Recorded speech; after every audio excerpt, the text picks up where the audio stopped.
let's get started. So there's a handful of us, and it's going to be a nice intimate group. Thank you for joining Adnan, Dua, Miriam, Mwat, and Sumaya. Hopefully I'm pronouncing your names properly, but it's really good to connect today. I'm gonna just share my screen quickly with you so that we can take you through I can take you through the presentation.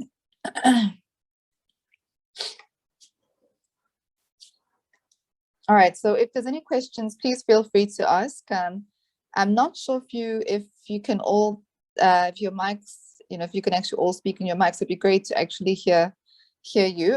But if not, just type any questions in the box. This session is actually more of an interactive session, so it would be really good to do that. If we can just give me 1 second. Okay, all right, great. So I'm going to be walking you through today some fundamental concepts. We'll be talking about finance, of course. So I'll be taking you through some concepts that are hopefully relevant for you at your stage. And if not, then please if not, then obviously, I hope that you at least find it somewhat entertaining.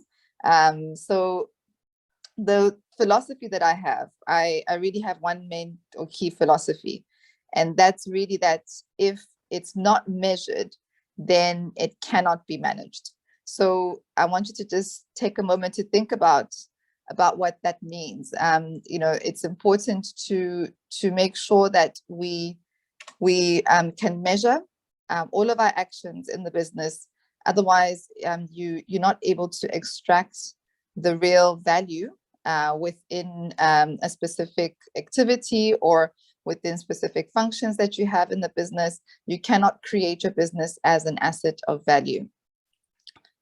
Right, so that's my key message, and I consider it to be a focusing statement, and essentially I see it as a philosophy that helps us to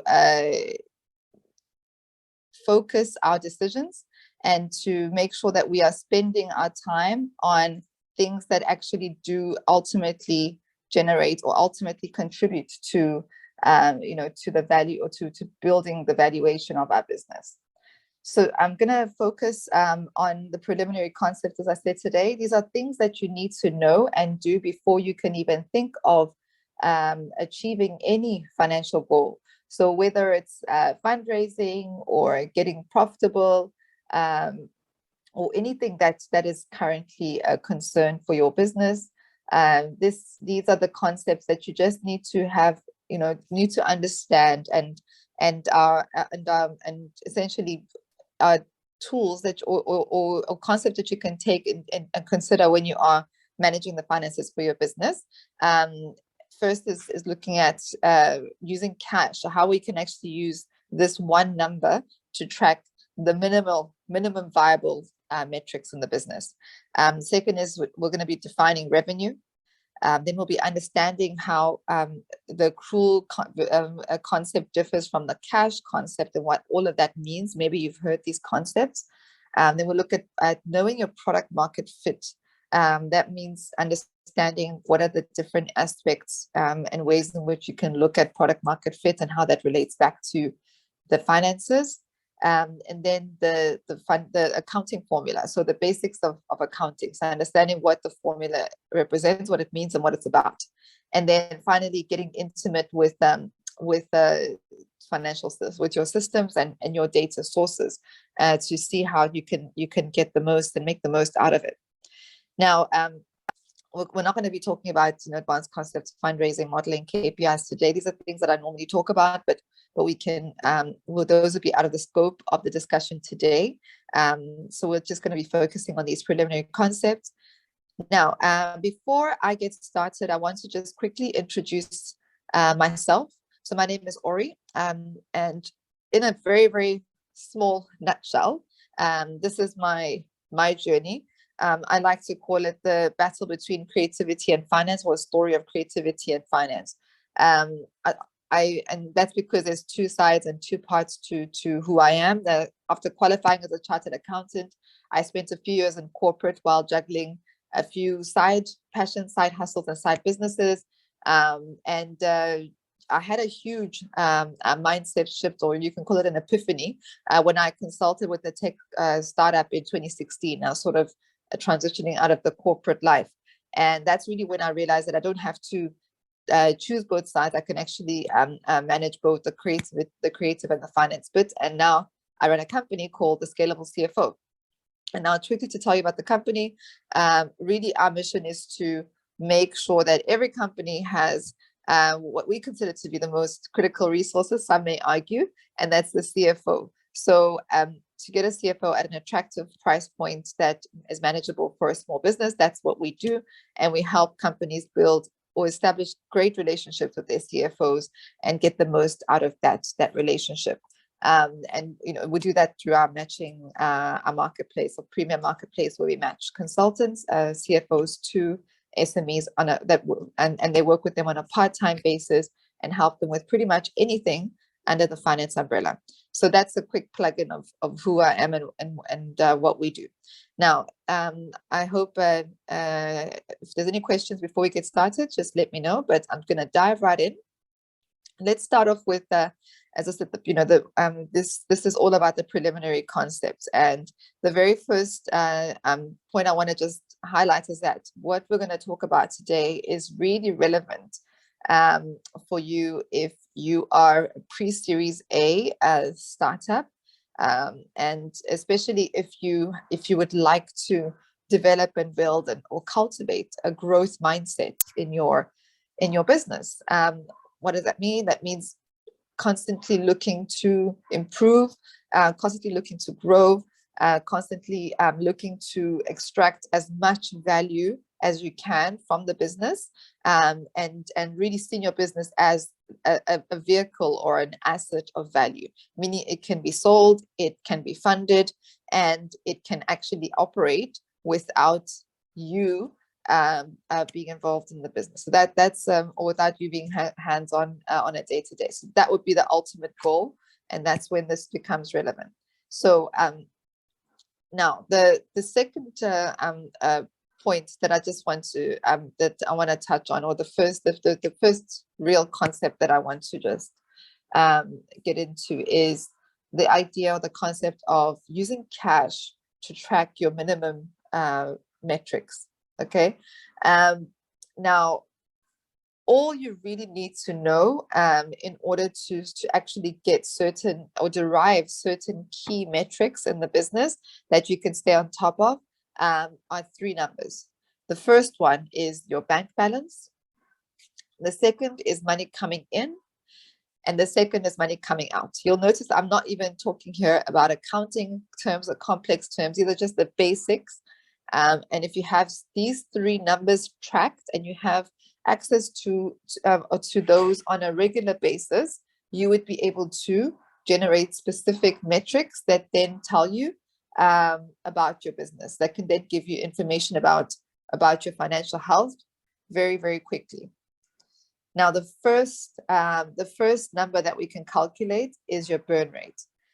Now, before I actually go into this, these might be concepts that you are familiar with, or it might be these might be metrics or words that you're familiar with, but you would be surprised at how many companies or how many CEOs or companies that we work with don't even have access to these basic metrics on a day by day or a weekly basis, which is what you should be doing as you start your business, because that's where cash is king, and cash is the most critical metric, or the most critical lifeline of the business.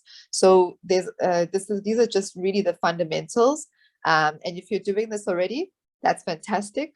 But I'll just go through them so you understand what they are. So burn rate is money coming in less money coming out. So it's simply cash in, cash out. And again, this is information you can get straight off your bank account, your bank statement.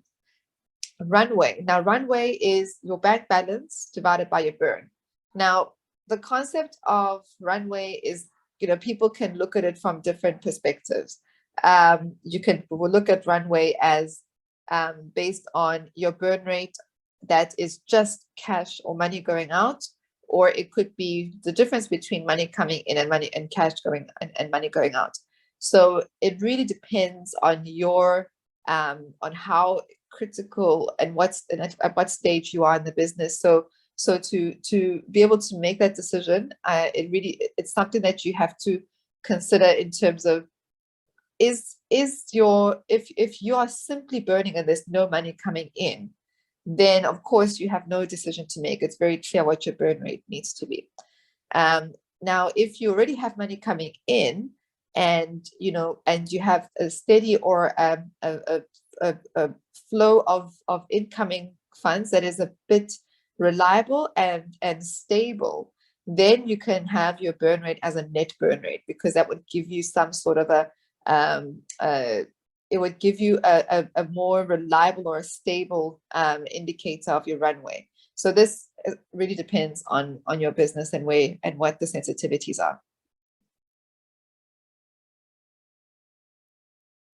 I think Adnan, you can't see the screen that I'm sharing. I am moving between screens. Currently we're on number 2. Is that what you can see on your side?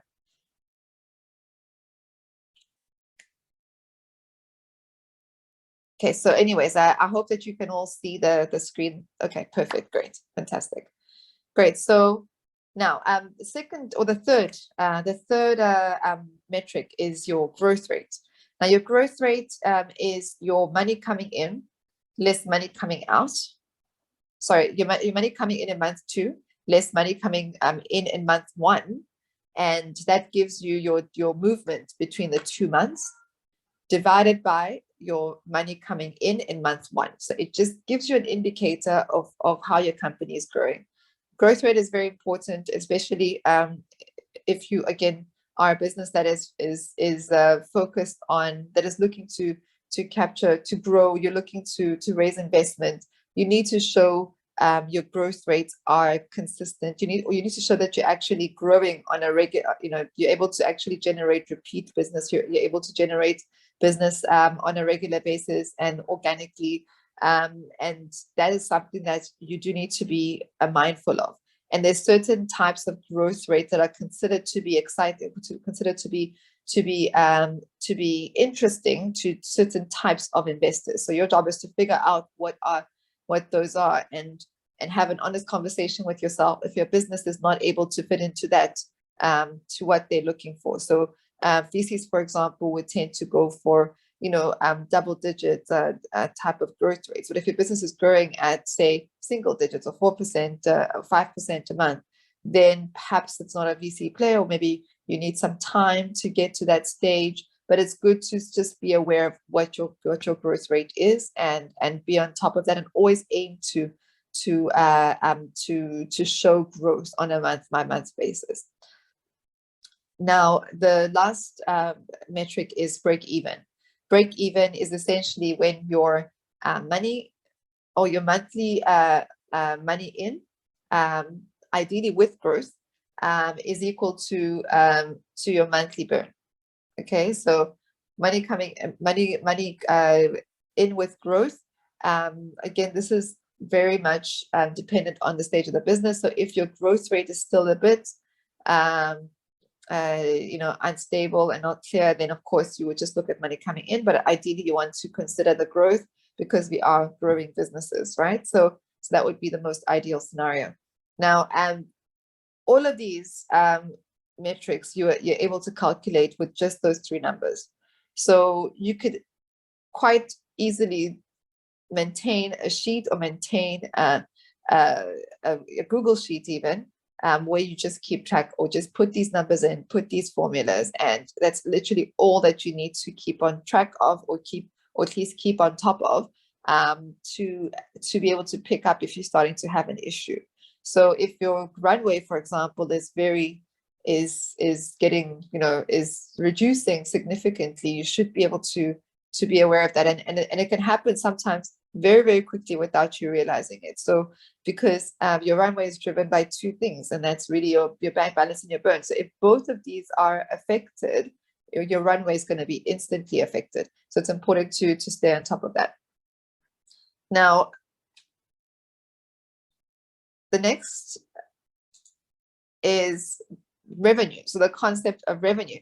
Now, revenue is a topic that becomes contentious again for depending on your business model. So I think in most cases, if you have say an e-commerce business, or you have a business that is fairly that's quite you could say a bit more straightforward, then revenue is not so complicated because it's very clearly based on the units that are being sold.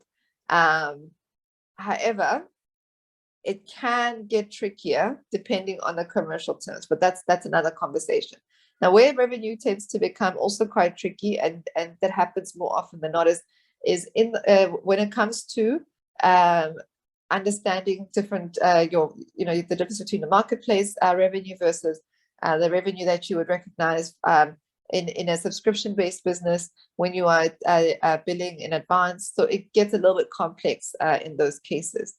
Now, let's just take it a step back in terms of if you were to ask certain people within the business what they consider a sale to be.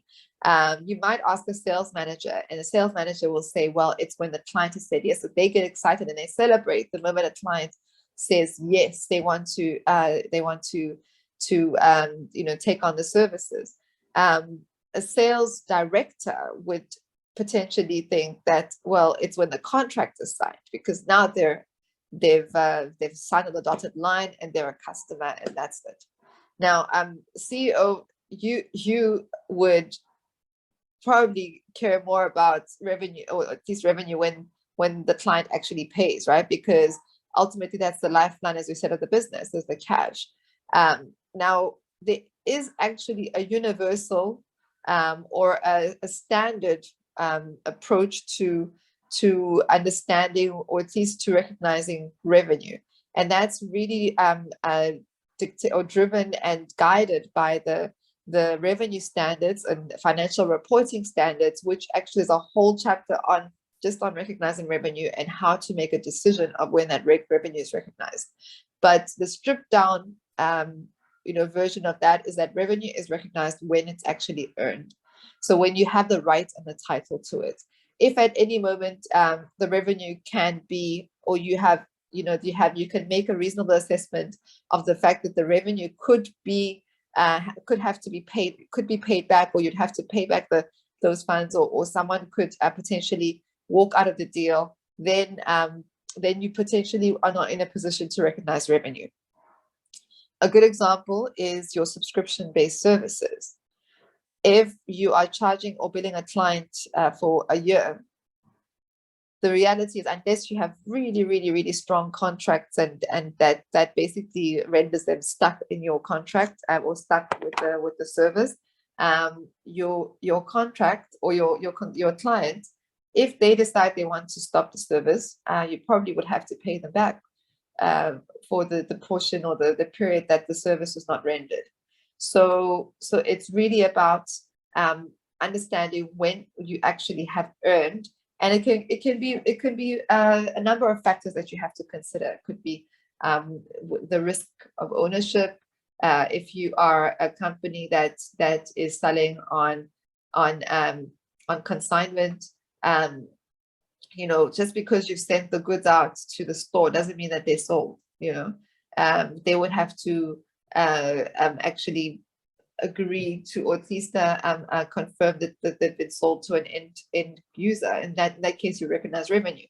If for the store itself were to burn down, who has the risk of paying for those goods that are in the store? And if it's still you, then you actually haven't sold the product. So it's having that kind of thinking about revenue that will lead you to get to the answer of when you actually can recognize revenue in the books, and know that you will it would meet the standards and would actually be a more accurate reflection of your business performance. Now, I want you to think a little bit about how that relates back to your business. And if any of you have had challenges with understanding when to recognize revenue, just feel free to message me and just tell me, about what are the types of issues that you face. That way I can try to help you, clarify that if there's still something that's not clear.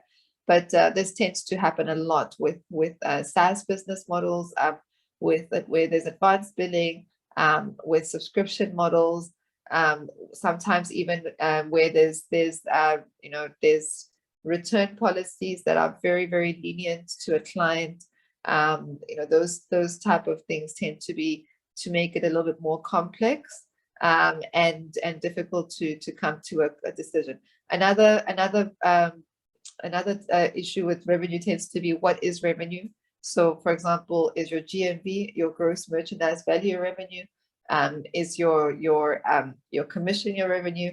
And what is it that would be liable for tax, for VAT, and so forth?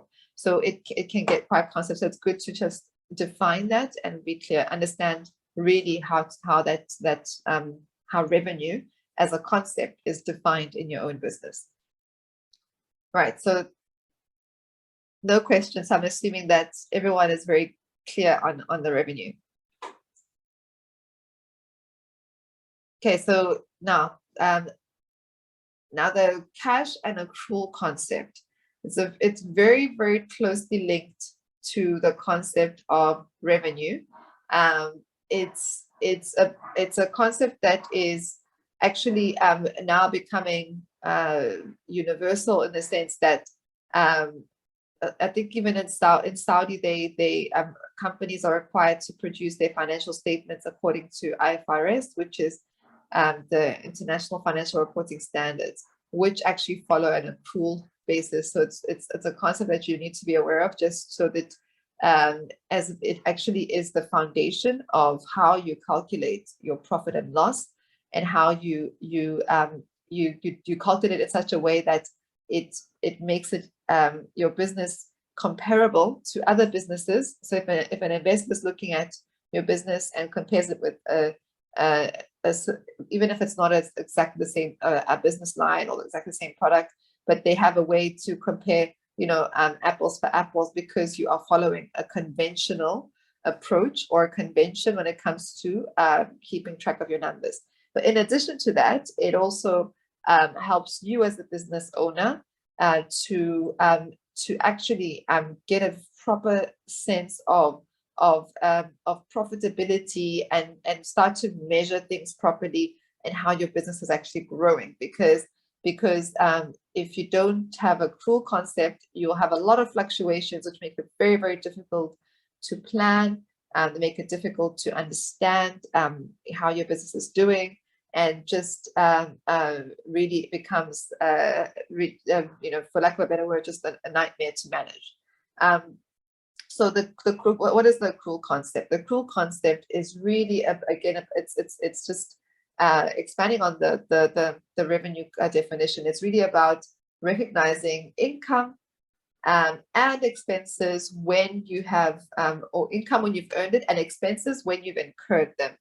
So again, it's all about when you've received the service, when is it your right, or when is it your duty to actually deliver on a service. So in the case of an expense, if you have received a specific service or made a certain purchase, and you are on the receiving end of those advanced payments, or perhaps you've received the service, but you haven't actually received the invoice. What the accrual concept says is that you would need to actually recognize that expense in your books, or at least consider the expense in working out your profitability for the business. So it's essentially a matching concept. you're matching your income with your revenue. So your expenses with your income. So think of it also in terms of, I'd like to go back to the subscription models. I think it's a very good example of instances where you may have advances when it comes to income, advances when it comes to expenses. It becomes very, very complicated.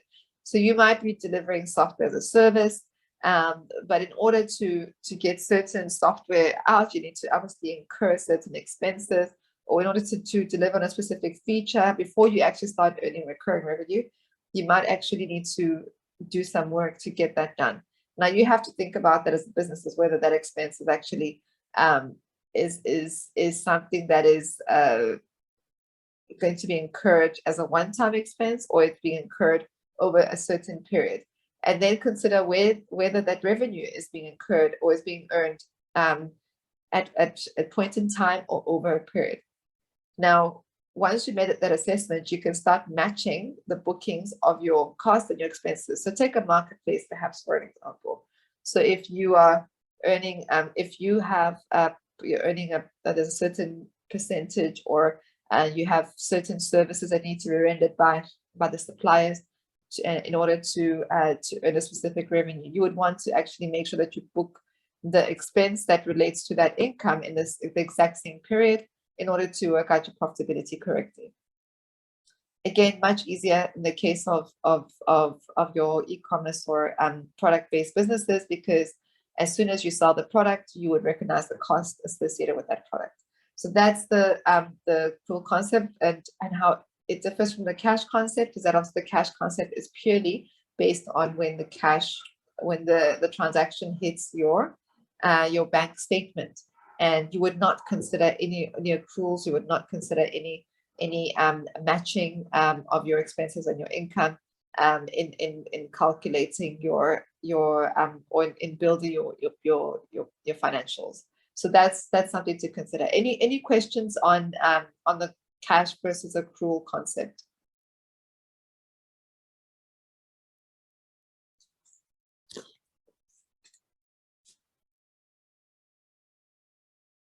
Maybe if just by just to know a little bit about about the attendees, if you could maybe just let me know what your business model is.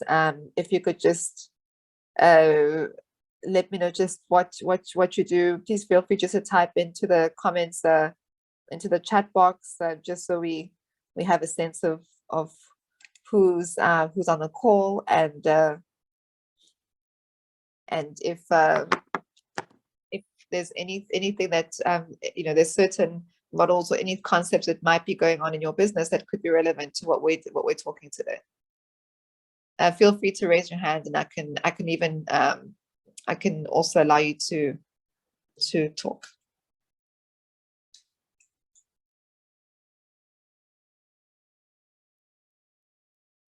Okay, no questions?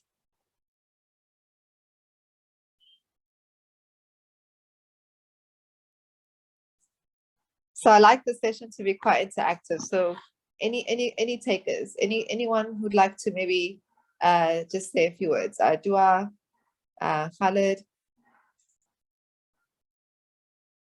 Okay, so Marty, have a legal service marketplace. Okay, great.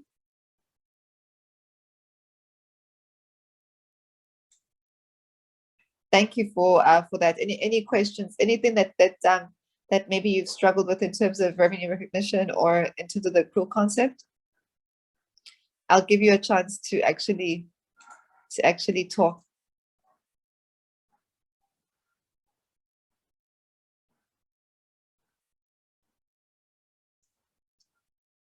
Somewhat. Anything from your side?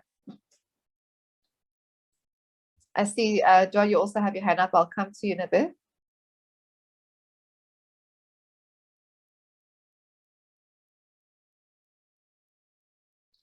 Okay, well, I think Mark is still on mute, so I'll come to you, John.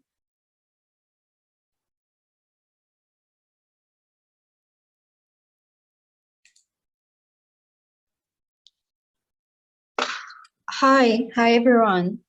Hope you're doing good. Hi, Dua. How are you?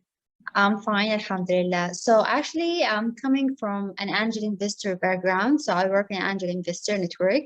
So I joined Okay. this call just to learn more about when we evaluate the startup and understand their metrics. Okay. Okay. Great. Fantastic. Thank you for that, for the intro now. And we'll be talking a little bit about the KPIs in a bit, but I think that should be quite relevant as well. What about you, Mart? I think you shared that you have a legal service marketplace.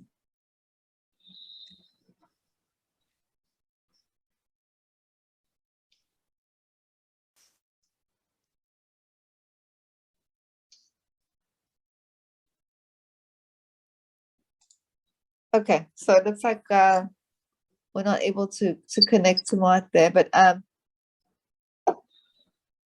I think a marketplace would actually be a very interesting one to discuss because there's a lot of concepts here that are quite relevant for a marketplace scenario. But let's move on to the next topic and let's see. So I want to talk a little bit about the product market fit perspectives. So now this is another interesting concept, and do I think to your point, this is something that I'd like to talk about this, and it's essentially where finance kind of meets marketing and finance connect with the growth metrics of a business.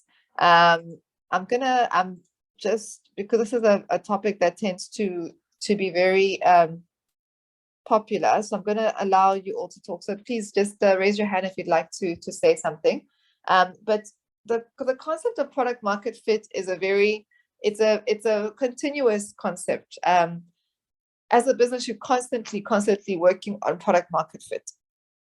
And there are probably very few businesses out there who have hit it on the nail and actually have to stop working on it because they've just cracked the code and that's it. They can now just focus on and just do exactly what they've been doing and just stick to that. Oftentimes it's a continuous process, and it's a continuous process of discovery, of testing, and of really refining those metrics and those numbers. Have a topic or a session on just on KPIs where we actually dive a bit deeper into that. But this is really very much closely linked to your core growth KPIs. Now, looking, many of you might be familiar with the concept or with the funnel or concept of a customer funnel, which essentially goes through the different stages of the business, from acquisition, right, to activation, to revenue, to when they actually make a purchase and you have revenue, to retention, when they actually stay on and continue to pay, to consume or to pay for your product, and eventually referral, where they might bring on clients. This is where the network effects start to kick in. So when we look at our funnel, I like to break it up into two segments.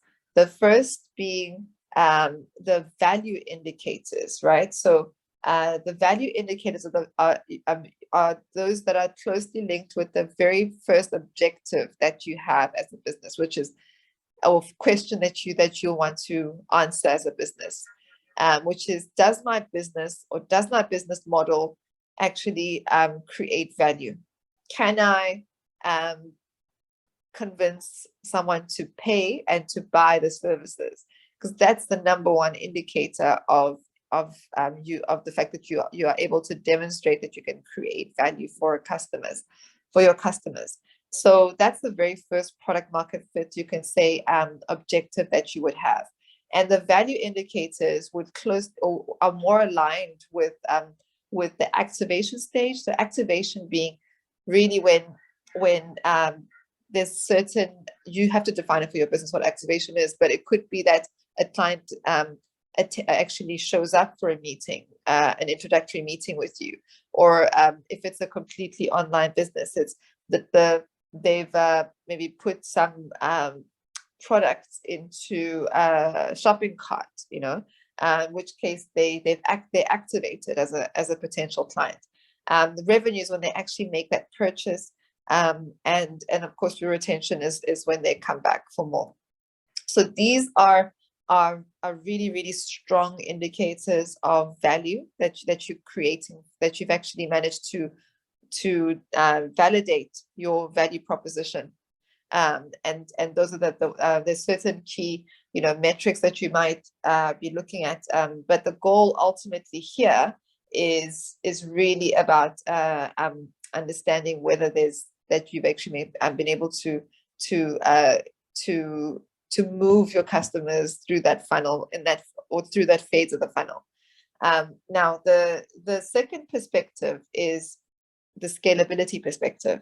So that's an objective that you would have once you've proven the value indicator, or you've got enough value indicators. Then the next step would be scalability. So now, and again, when I say next step, I'm very careful to sort of not say that you have to do it. You can't look at both. You can definitely look at both, but certainly when you are starting out as a business owner, you have a lot on your plate. So any focusing statement or any focusing concept, is really what you should hold on to, because you do want to have that focus as you go through your day-to-day. So understanding, what are we trying to work on now? What's the goal? And aligning your key metrics with that objective is the most important thing when you have limited resources and you are just starting out. So once you get to that stage where scalability is really something that is critical, and you have to be able to validate that. The metrics that become important there are those that can drive acquisition and those that can drive referrals. Okay, so acquisition being, yes, you've shown that. So you've shown that that there's a value, that you validated the business model, you validated that there's a value proposition that you can deliver and someone's willing to pay. But can you do that for more people? Can you repeat that? Can you acquire? Can you repeat your methods of acquiring customers? Can you expand on your channels? And that's when you look at those key metrics that then drive those acquisition. And then, of course, on the referral side, can you drive generate more users just with less effort? So through referral, obviously, it means that your acquisition cost is zero for the next client. So it actually brings down your customer acquisition cost. And that's really, really critical and important as you scale, as you build the business, showing that your unit economics are as favorable and as profitable and as attractive as possible. So that's really the key thing there. Now, and also, of course, I'm very closely linked with sort of the bottom of the funnel being the retention and referral is your lifetime value. So how long you keep your clients or your customers, how often they come back, they make repeat purchases. These are key metrics key metrics that represent activities in the business that ultimately drive the value. So you have your lifetime value, and you can compare that to, of course, to your customer acquisition cost, and those are the metrics that then really, really help demonstrate that you are on the path to achieving product market fit. Now, when it comes to your the LTVs and the customer acquisition cost, the LTV CAC ratio, usually the viable unit economic ratio is 3:1. That means that you're essentially making a profit here of given that your cost is essentially 1 unit and your LTV is 3, then you're ultimately making here a profit of 2 parts to that. So essentially your LTV less your CAC is your unit economic profitability that you're making. So you want to try to keep on top of this, but at the same time, don't forget about your immediate profitability goals, which is, okay, for this particular month, even though that month doesn't represent my lifetime value of my customer, am I being profitable? Again, depending on the industry, depending on your goals, if you actually potentially could have negative initial profits, or at least immediate profits, but the long term, the LTV CAC ratio actually proves that your business is profitable in the long run. So you need to be aware of this. But just from sort of my experience and what we've been seeing a lot of recently is that there's a lot more, especially in the region, investors who are quite, they still would like, they obviously are borrowing there are certain industries and certain companies that can raise without making without being profitable, but certainly it's becoming more and more necessary to actually prove long-term sustainability of your business. And putting my finance hat on, I would say, as a business owner, you want to really be always take the path of trying to actually build a sustainable and profitable business, and always seeing that path to profitability in your line sight, because having a dependency on investment income or investor money is actually a very, very stressful position to be in when the business is very difficult, is going through a tough time. So and there will be tough times, because it is very, very running a business is a very rewarding, but at the same time it's a very challenging task. So the more you can actually build up your strength as a business, the better. And hence I say try to focus on the short-term profitability as well, not just focusing on the long term, on the long-term lifetime value only. So I hope that that gives you some insight into what to be aware of when it comes to product market fit, and also how you can use that to narrow down the financial metrics that you can then keep track of, because they will be linked closely and directly to your goal, given the stage of your business. Right. So the next point is on the accounting formula. So the accounting formula is really just looking at the P&L formula. It looks very, very basic, right? So it looks absolutely simple. No complexity there. It's literally revenue less expenses gives you your net income or your net profit. Nothing more to it. Of course, when you look at when you build your financials, your first set of financial statements or your chart of accounts, there's going to be a few lines in between that. So you're going to define the accounts for revenues, you're going to define the accounts for expenses. So there's a bit more under that, but it's really important to understand that fundamental formula of just revenue less expenses equals net income. And obviously always aiming to have a net profit, but if you have a net loss, understanding when that net loss will turn into a profit. Okay. The second formula that you need to be aware of is assets equals liability plus owner's equity. So an easy way to remember this is that when you raise funds, or when you are fundraising for your business, there's two ways you can fundraise. You can fundraise from a financial institution and get a loan, or from an individual, they give you a loan, which is debt, or you can raise equity. And whatever capital you raised will then be used to develop, to invest in business assets, to build assets. Either the money will be sitting in your bank account, and that's an asset, or the money will be sitting in let's say inventory, because you've purchased inventory, so it's sitting in inventory, and that's an asset. Or the money could be sitting in receivables. So you've sold some of that inventory, or you've sold some of the of your services, and customers owe you or your money, the money is not yet in the bank account. So that the money would be sitting in receivables.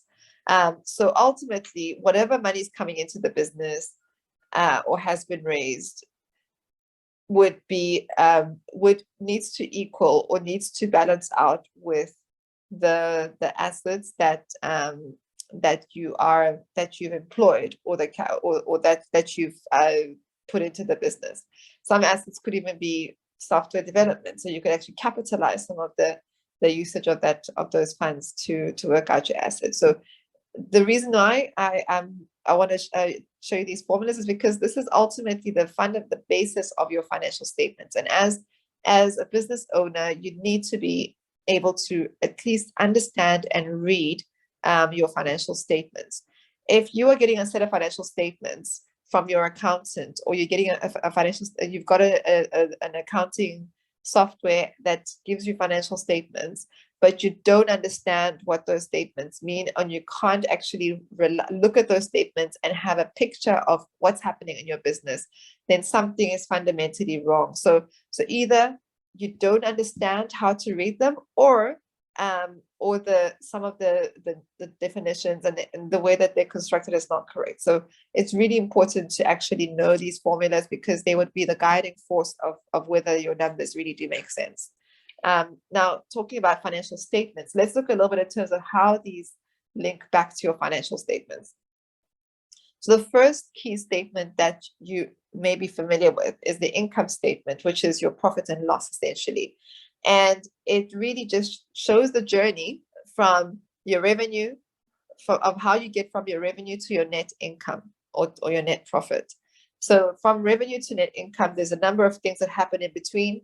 The first thing that happens in between is that you have a cost associated with selling, with selling those items. Now, this is a contentious point, cost of goods sold or cost of sales, but really there's a fundamental principle. The only way you need to think about it is, can I avoid that cost, or is that cost avoidable if I don't have that revenue? So if you don't have the revenue and you don't incur that cost because you didn't have the revenue, then that's a cost of sale.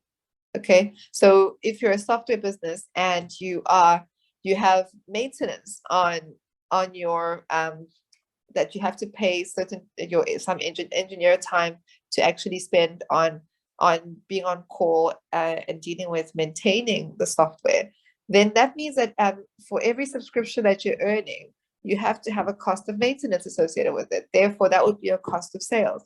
So it really is. That's a little bit of a complex or a not so clear way of understanding cost of sales. But again, it becomes a lot easier when you're dealing with products where you know the actual cost of the item that you're selling. So that's the first hairline that you shave off, essentially. The second, after the cost of sales, it gives you your gross profit. Then you have your operating expenses, which are typically grouped into three. The technology side of things, or R&D, engineering, marketing and sales, and G&A admin. So those are the pockets that you typically would carve out in your income statement, and ultimately that gets you to what your net income is. So that's again the basic formula of income less expenses equals profit or net income. The second statement is your cash flow statement, which takes your net income, which is what we had in the previous slide, takes the net income and converts that into cash. So this is would typically happen in the scenario where you provide terms to your customers. So you have certain payment terms. So you might sell today, but someone pays you later. Or you have terms with your suppliers. So you might receive the service today, and therefore you would have an expense that's accrued in your income statement, right? So you have an expense, but you haven't yet, or even if you've received the invoice, maybe you received the invoice, but you only need to pay it later. You might have, that's when you would have an expense in your account, but but that's not actually yet converted into cash. So those are the type of changes and the types of adjustments that would need to happen from your net income to get to your net cash. And then, of course, you have other cash flows which are not relating to your net profit. They wouldn't be appearing on your net profit. And these are financing transactions like investments, loans, and so forth. And then, of course, you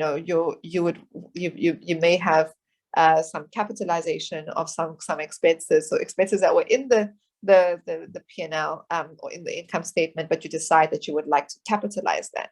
And the one that's usually capitalized are your software development. If you have a strong, solid policy, develop a good policy with your CFO, with your accountant, that allows you to measure the costs that can be capitalized as an asset, and then only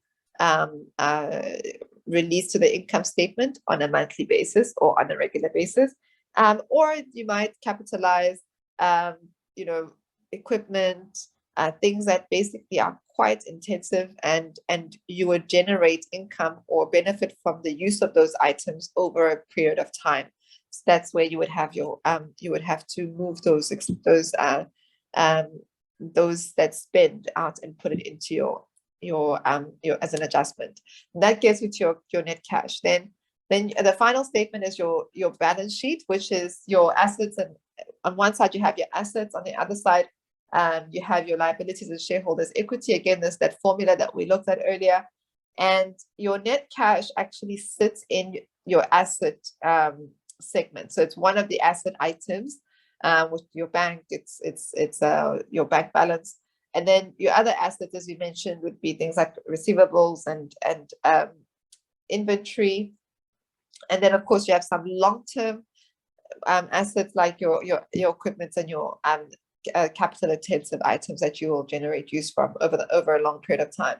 And that should balance out with your liabilities and shareholders' equity. So when you receive a balance sheet and it's not balancing, this is where this formula comes in handy. It needs to balance out. And you'd be surprised at how many times we get companies coming through to us, and they provide us with their balance sheet, or they provide us with their financial statements, and the balance sheet is not balancing, or the balance sheet is showing a negative equity position, but the owners are not aware of that, or that's actually that's a sign that shows that your business is not solvent. So in financial terms, it would mean that your company is not a viable business and is not a going concern. So it's not a good investment, basically. So understanding these formulas also helps you see the performance, or see whether your business itself is actually healthy and actually looks like an investable business. And this is where this becomes really, really important, is having this balancing act makes sense, and seeing ultimately seeing that your capital amount is actually essentially a positive figure in this formula, as opposed to a negative figure, in which case you are not generating you're not creating wealth, but rather destroying wealth.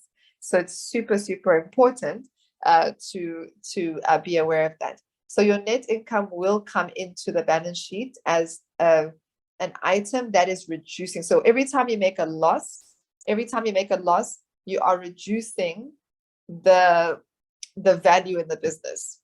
That's basically what it boils down to. So you just need to be aware of that, and have a path that this loss is going to eventually become positive, and start building and creating wealth rather than destroying it. Right? Now, the last point, I think this is the last point for today, is to understand your systems and your data sources. One of the things that people don't realize is that your tech stack, if you have a technology business, your tech stack goes far beyond your platform or beyond the product that you've built. Your tech stack extends to your CRM, it extends to billing software, it extends to your finance software. That is your tech stack for your business. And as a business owner, you need to be pick the tech stack that works the best for your business, and somehow find a way to make that tech stack actually work and be as streamlined and as scalable as possible. So the first thing that you want to think about is, or at least that you want to obviously get into it with, or start to think about putting into some sort of system that you can track, is your CRM. You know, as you said, marketing is very closely linked with finance, and having a CRM and having a system of tracking your customers makes it much easier to build financial statements or to build financial records that actually make sense. So when you understand your customers, you understand how you are selling, what products you are selling, and you understand that the segmentation that you have for your customers, there's so much information there as to how, which can inform how you set up your accounting system. So the typical stack or common softwares that you'll see or that you'll find when it comes to CRM, there's obviously plenty of them, but the most common ones, and they tend to actually have a lot of discounts for startups, is HubSpot. And they're like an entry-level version of your Salesforce, which can be quite expensive. So CRM is really important, and actually understanding, setting it up, making it work for you. I actually know a company that basically runs their whole business out of their CRM, including managing, billing, everything is done from the CRM. So it can be a very integral part of your, you can say, think of it as a control center for your business. Okay, if you have a CRM that you built into your platform already, that's fantastic. But you'll find that, when it comes to marketing and it comes to certain activities, there are people who are doing already a great job of managing that and building solutions for that. So you can just, take advantage of that. The second element, a system that you need to get intimate with is a potentially billing system. So you might not have a billing system, or you might have one. Billing system usually becomes relevant. In fact, sometimes people tend to get a billing system before they even get an accounting system. A billing system simply allows you to issue invoices to your customers, okay, and to manage those invoices. Now, some payment gateways like Stripe have a billing component, so you can actually send invoices directly from Stripe. So you don't need a separate billing system for that. There's systems like Avaza, which is great for project management. If you have to manage projects and time-based billing, you can use a system like that. Systems like ChargeBee are great for managing subscription billing. So if you need to manage different types of subscription packages, and you know that you want to test many different types of packages and be able to modify them as you go along, that the systems like ChargeBee tend to work really well, because they allow you to then build in that subscription billing into your workflow. And sometimes these are things that your standard systems like your Xeros and your QuickBooks and all those actually don't do very well. So you may need to actually have that system separately. Obviously, we're talking here about as a young business. Yeah, once your business grows, and you can afford to invest in ERPs and systems that actually have all of these things already built in, then that's great. But until then, these are the type of things you need to be aware of. Then you have your finance systems, which you might already be aware of, like your QuickBooks, Xeros, Zoho. There's so many of them.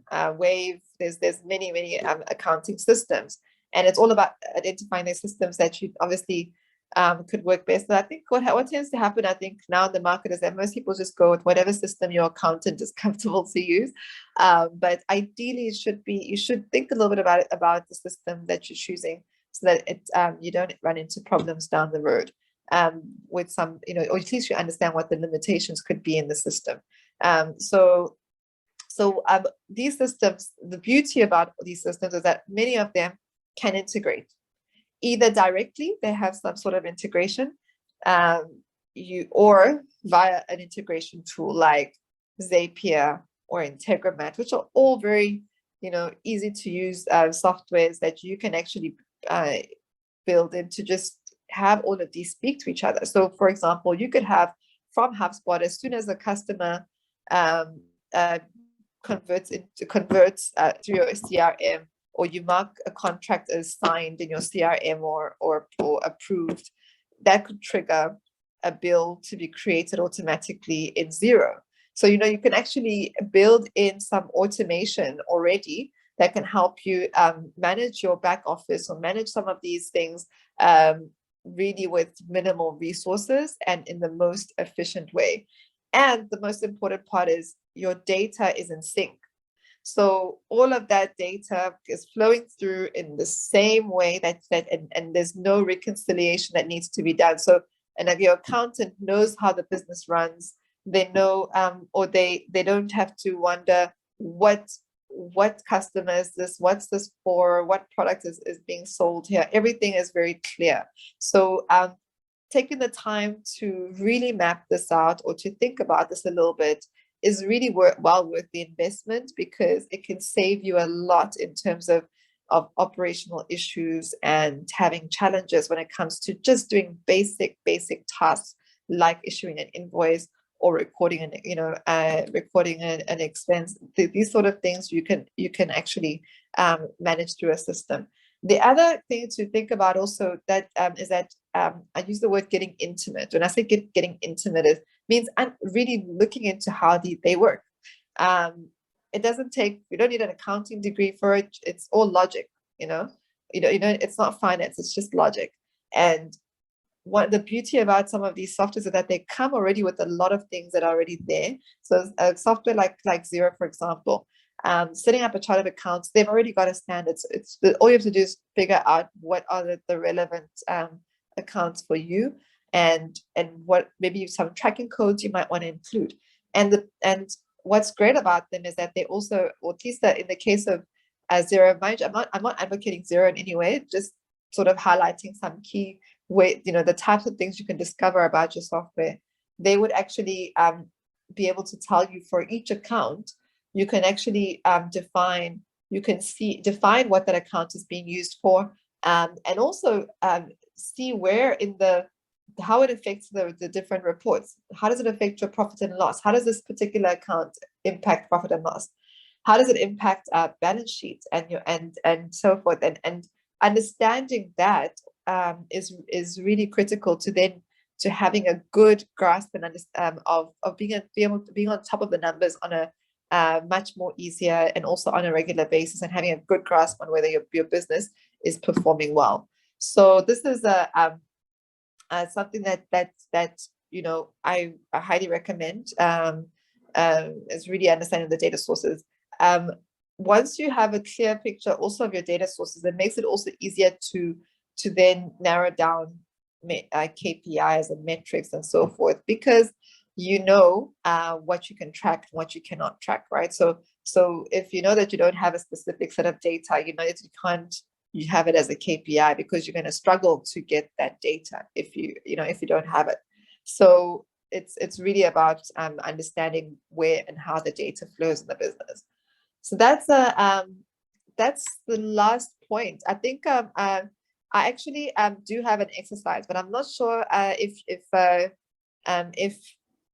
you're all keen on doing that. I like to do a little bit of an exercise just to get everybody involved. But are there any questions at this point? Any thoughts as to what we've shared so far?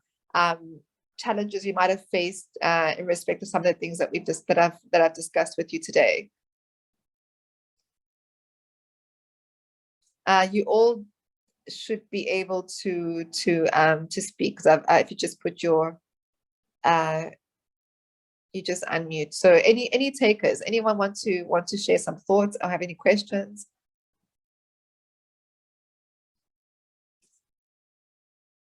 Feel free to raise your hand.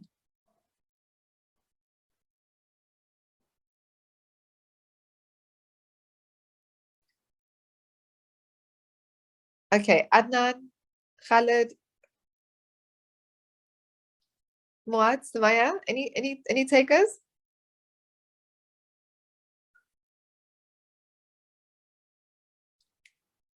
Okay, great. So I think we have a question actually, which I missed from Adnan. Adnan, you were asking, what does the plus or minus sign mean? Which, can you just guide me as to which slide that was on?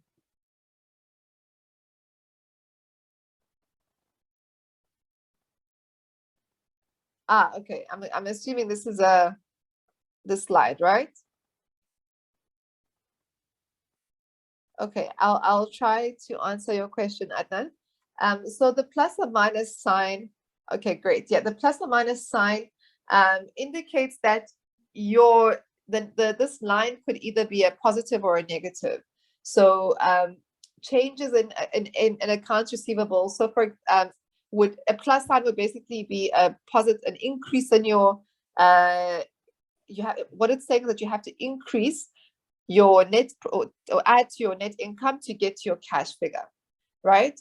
So usually how that works is, let's say you have last month you had sold $100, and $100 was not received in cash, okay, but it was received as it was sold on term. So you sold it as a receivable. Now next month you sell $200 worth of goods, and again those $200 are sold as a receivable.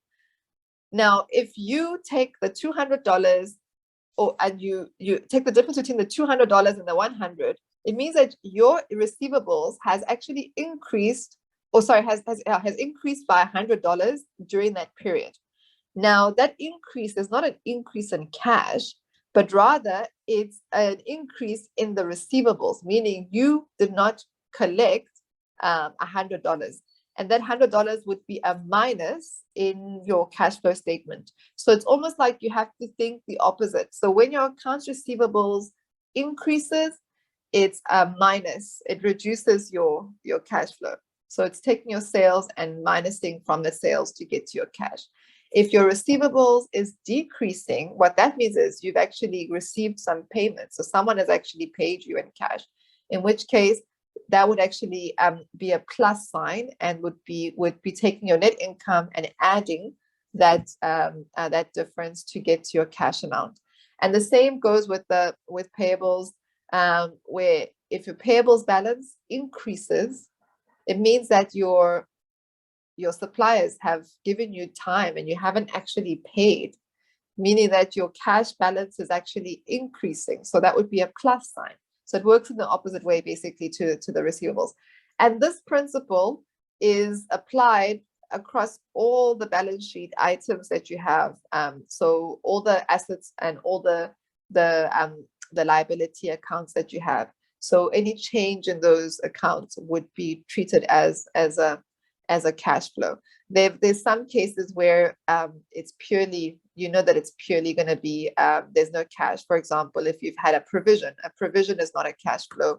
A provision for gratuity or for end of service, it's not a cash flow. So you will just minus, that will just be clearly a minus, or in fact, it's an addition because a provision is an expense. So you would add it. So there's a bit of a thinking that needs to be applied here in terms of the logic, whether cash is increasing or decreasing. But the message here is that you have to make those adjustments from your net income to get to your cash.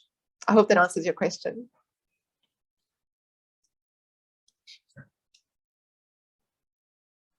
Okay, great. I also saw there was another question from you, Adnan, which I missed earlier again, which is what's the difference between income received and income earned?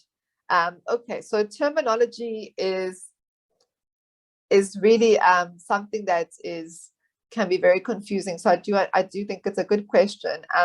So income always means it always means that there's some sort of benefit that you're receiving. Income is always a benefit that you're getting. But income can be, if it's earned, it means that you have actually earned the rights to that income. So, for example, you have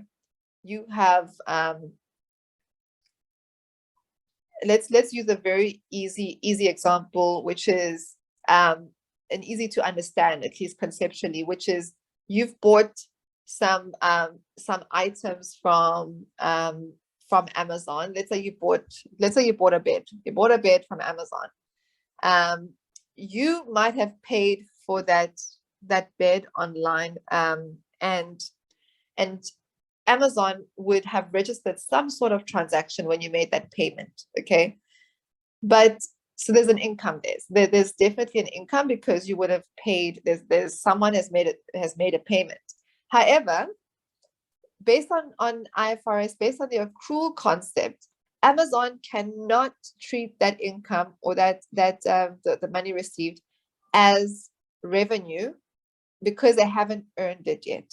The income is not yet earned.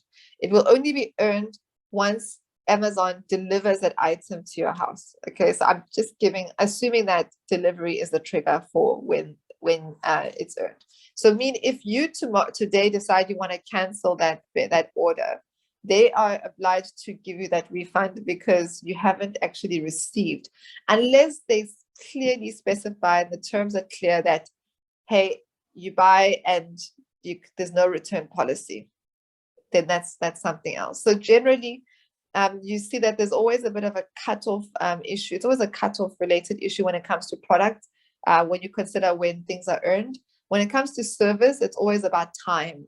It's always about if the service has been delivered in a period. So that's the concept of that's what the difference between income earned. So you might have received the cash, you might have actually received the income, but you might not have actually earned it because you haven't delivered the service, or you have not yet delivered the product. I hope that answers your question, Adnan.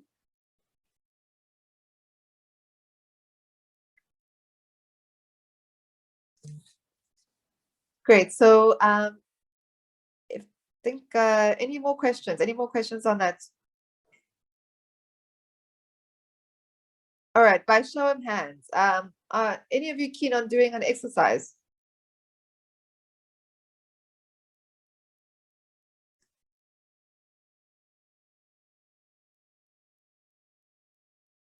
All right, so no more questions and no hands. So I take it that we're all good.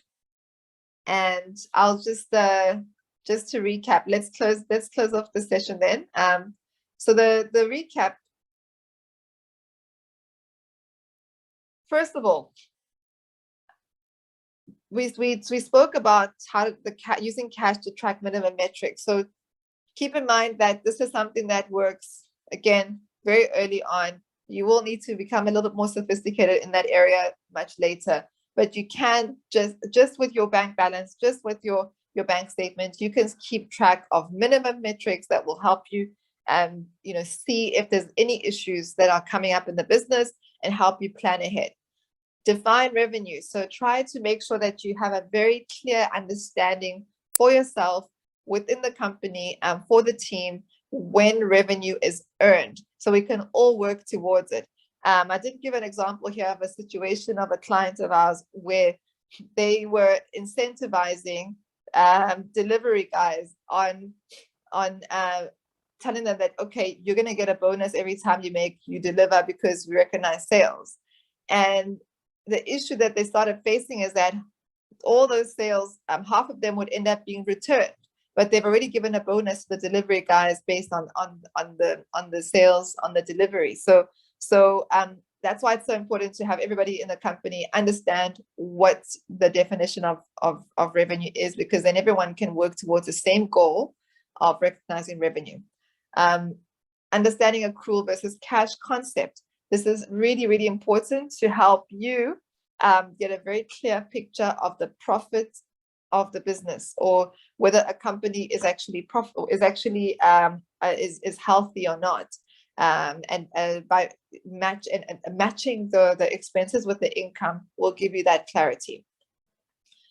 Then understanding the product market fit perspectives, really, really good, very good focusing approach for helping you decide on what are the key metrics to concentrate on, and understanding that those key metrics are actually proving a specific or validating specific assumptions that you might have made about the business. Then learn the basic accounting formula, because it would help you with making sense of those financial statements and making sure that you understand how to justify the performance of your business. And then finally, get intimate with your systems and data sources to fully unlock the ability for your business to track data and to start making data-driven decisions. Great. So that's all from me, guys. Thank you so much for attending and for listening. And if you have any questions, please don't hesitate to ask. I'm just going to leave you with my contact.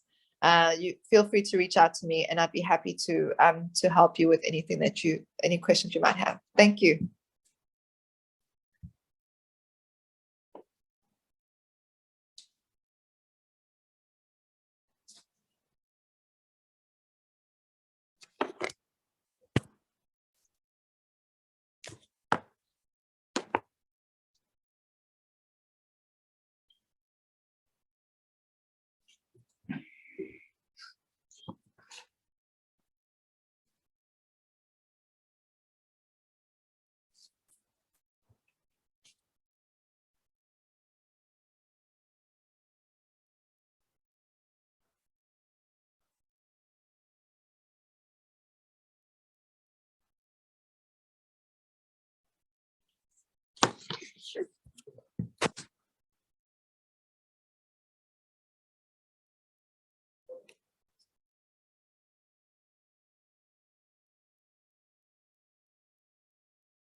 Hi, everyone.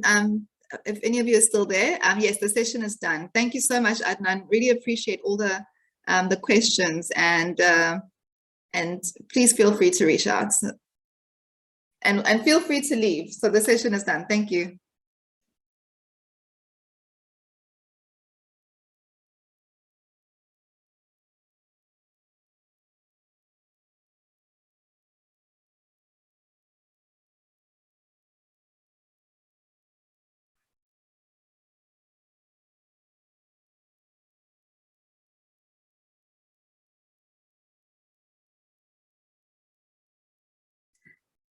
You too. Have a great day. Bye.